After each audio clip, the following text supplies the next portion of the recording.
बिस्मिल्लाहिर्रहमानिर्रहीम। प्यारे दोस्तों, अस्सलाम वालेकुम।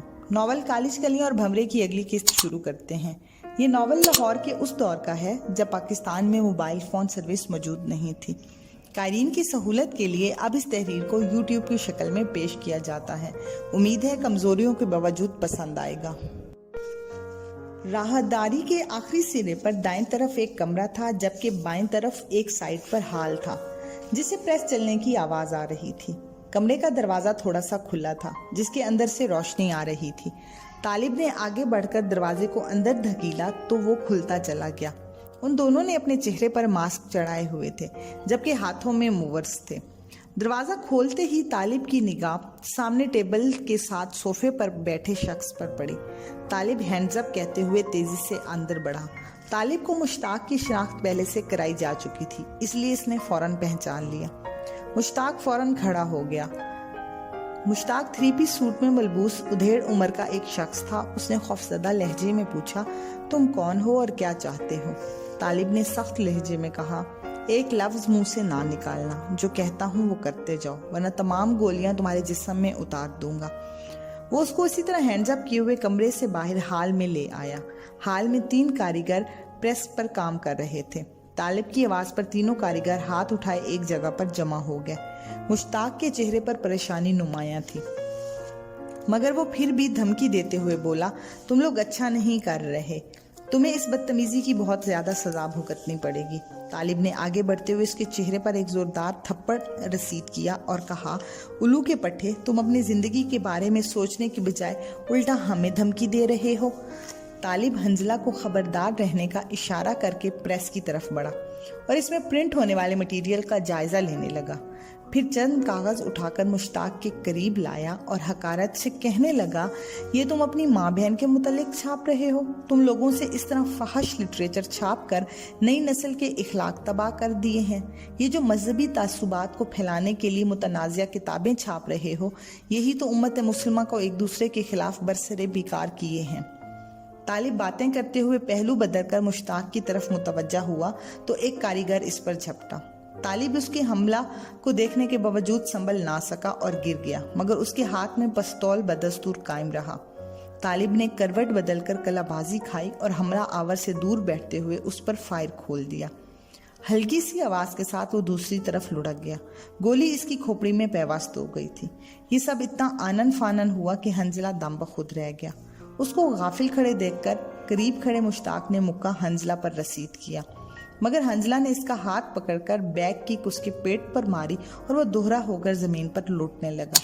दूसरे कारीगर अपनी जगह खड़े रहे। तालिब ने वक्त जाया किए बगैर हंजला को खबरदार रहने का कहा और बाहर निकल गया। जब वो वापस आया तो उसके हाथ में पेट्रोल का गैलन था। उसने पेट्रोल इधर उधर छिड़क दिया और मुश्ताक और कारीगरों को दरवाजे के करीब लाया और धमकी देते हुए कारीगरों को यहीं पर खड़ा रहने का इशारा किया। तालिब ने अंदर जाकर आग लगा दी और हंजला मुश्ताक को साथ लेकर गाड़ी में आ गया। जब वो गाड़ी चलाने लगे तो दोनों कारीगर दरवाजे से बाहर निकल रहे थे और अंदर शोले बढ़ना शुरू हो गए, क्योंकि कागजों ने जल्दी आग पकड़ ली थी। वो वहां से गाड़ी तेजी से चलाते हुए शादमान की एक कोठी में दाखिल हुए। कोठी में गाड़ी को पार्क करके वो मुश्ताक को अंदर ले गया।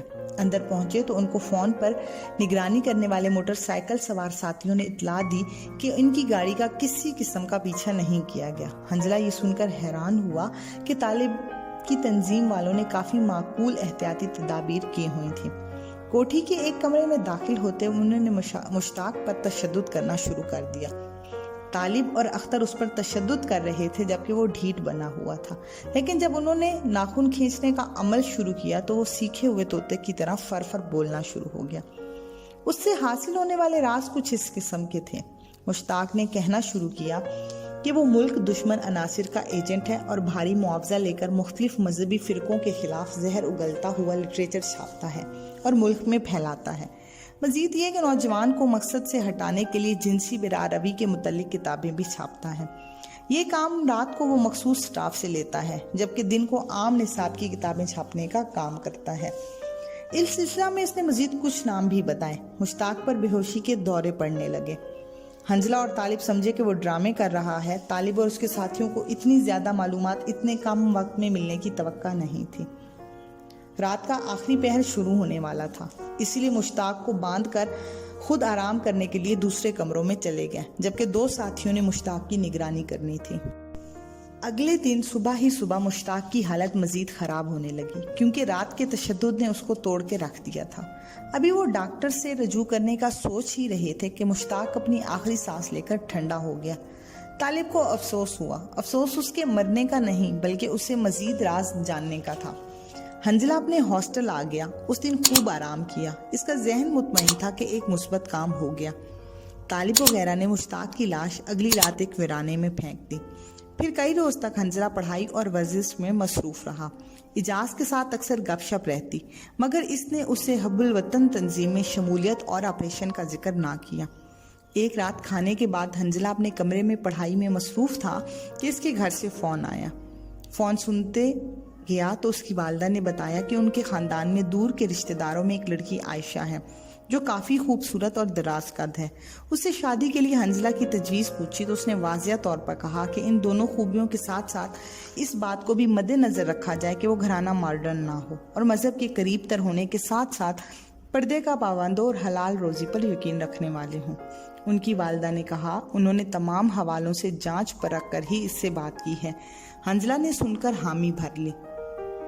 جب واپس آیا تو اجاز سے بات کی تو اجاز نے کہا یار تم نے ایسی لڑکی سے شادی کی حامی بھری ہے جس کو ابھی تک تم نے دیکھا ہی نہیں، تم بھی عجیب ہو، تمہیں تو 100 سال پہلے پیدا ہونا چاہیے تھا۔ حنزلہ نے مسکراتے ہوئے جواب دیا یار جب والدہ نے پسند کی تو یقیناً بہتر سوچا ہوگا، دوسری بات یہ کہ جب بیوی سمجھ کر قبول کرنا ہے تو جو بھی ہوگی ٹھیک ہے۔ وہ اسی موضوع پر کافی دیر باتیں کرتے رہے اور پھر اپنے بستروں پر چلے گیا۔ حنزلہ غیر ارادی طور پر ایک اندیکھے چہرے کا تصور کرنے لگا۔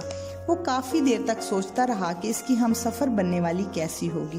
پھر پتہ نہیں رات کے کسی پہر اس کو نیند آ گئی۔ کالج میں اکثر اس کا ٹکراؤ نگہت سے ہوتا تو حنزلہ نظریں بچا کر نکل جاتا۔ اس کے دل میں اس سے گزشتہ ملاقاتوں کے سلسلہ میں شرمندگی کا احساس تھا۔ اجاز ابھی تک اپنی پرانی ڈگر پر چل رہا تھا اور آج کل اس کی دوستی نبیلہ کی بجائے ایک اور کلاس فیلو رملہ سے ہو گئی تھی۔ وہ دونوں کالج کے اندر اور باہر اکٹھے نظر آتے۔ حنزلہ اجاز کو اکثر نصیحت کرتا مگر وہ بڑی ڈھٹائی سے اس کی نصیحت کا جواب دے دیتا۔ ایک دن اجاز نے ایک نئی بات بتائی، وہ یہ کہ آج کل اس کی دوستی الطاف صاحب سے ہو گئی ہے اور بڑی فری گپ شپ ہوتی ہے اور دونوں نے اکٹھے لا کالج میں داخلہ بھی لے لیا ہے۔ اجاز پروفیسر الطاف کی اکثر تعریفیں کرتا کہ یار بڑا موجی اور کھلا ڈلا بندہ ہے۔ شاید ان دونوں کی عادات اور خواہشات ملتی جلتی تھی، اس لیے وہ تھوڑے ہی دنوں میں گہرے دوست بن گئے۔ جب بھی کوئی نئی بات ہوتی تو اجاز اس کا تذکرہ حنزلہ سے ضرور کرتا۔ ایک دن اجاز نے حنزلہ کو بتایا کہ شام کو الطاف صاحب نے اس کی دعوت کی ہے۔ وہ دعوت کے لیے گیا۔ جب اگلی صبح واپس آیا تو آتے ہی انکشاف کیا کہ الطاف صاحب نے اس کی بڑی خاطر کی، خوب کباب، شراب اور شباب کا انتظام کیا اور گزشتہ رات اپنی کلاس فیلو نائلہ کے ساتھ بسر کر کے آیا تھا۔ اس کی باتیں سن کر حنزلہ جھنجھلا گیا اور ذرا سخت لہجے میں بولا یار اجاز تمہیں دنیا میں اور کوئی کام ہے؟ کم از کم مجھے یہ فضول اور واہیات باتیں نہ بتایا کرو، اور سچ پوچھو تو مجھے تمہارے اس کردار سے بڑی کوفت ہوتی ہے۔ اگر عورت کے بغیر نہیں رہ سکتے تو شادی کر لو، ایک پر نہیں رہ سکتے تو 4 تک کر لو، مگر خدا کے لیے اپنے یہ بےہودہ کارنامے مجھے نہ سنایا کرو۔ اجاز اس کے لہجے سے حیران ہوا۔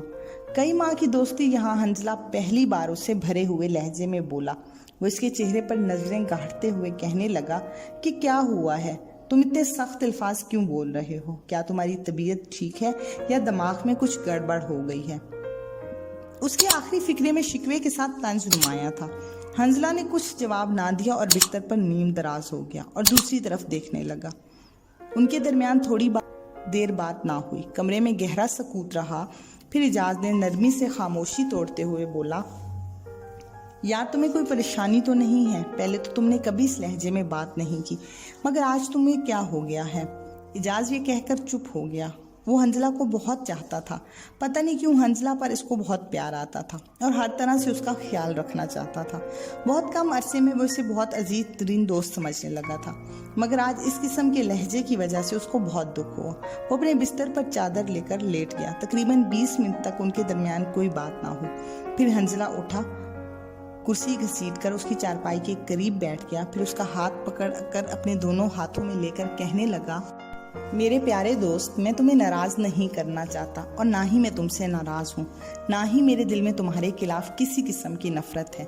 मैं तुम्हें अपना करीबी दोस्त समझता हूँ। अगर मेरी बात से तुम्हें दुख पहुंचा है तो मैं माजरत ख्वाह हूँ। मेरे ख्याल में अगर दिल में कोई बात महसूस कर रहा होता तो तुमसे इजहार ना करता तो ये ज्यादा बुरी बात होती।